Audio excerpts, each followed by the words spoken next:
Tanong ng taong bayan, what just happened? Kagabi nasaksihan natin ang bonggang charity gala ng ating mga MUPH delegates. Glamour, elegance at pasabog na pasarela ang hatid ng bawat kandidata. Pero hindi dyan nagtatapos ang gabi. Dahil kasunod nito, nilabas na rin ang pinaka-aabangang top 31 na maglalaban-laban sa preliminary swimsuit round. Oo mga be, tama ang narinig ninyo. Mula sa original na top 30, naging top 31 na. Isa na namang kandidata ang nabuksan ng pintuan. Ito ang patunay na hindi pa tapos ang laban kahit akala natin final na ang listahan.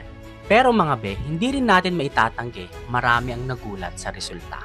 Big names at pageant veterans tulad nina Louisiana at Negros Oriental hindi nakapasok sa top 31. Kaya ngayon ang tanong ng taong bayan, what just happened? Well, as your trusted camelist, eto ang take ko dito mga be. Hindi tayo dapat magulat dahil sa laban na to, hindi lang experience ang puhunan. May strategy na involved. Sa bagong format at voting system ng MUPH 2026, hindi porket veteran ka, automatic secured ka na sa spot. Dahil iba na ang galawan ngayon. Mas dynamic at mas unpredictable. At isa pa, huwag nating kalimutan na malaki ang epekto ng voting system through Maya app. Because this is no longer a judge's game. It is also people-powered competition.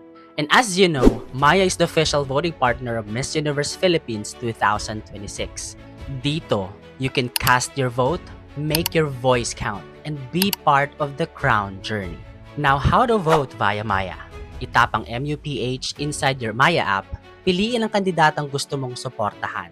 I-claim ang free votes every day or buy extra votes for more chances to help your bet advance to the next level.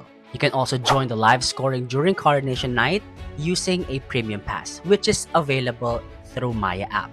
Dahil dito, you vote, you decide, you crown for free. Now you vote with Maya. Kaya sa mga susunod na rounds, expect the unexpected. Dahil sa Miss Universe Philippines, kahit sino pwedeng magulat at pwedeng magtagumpay.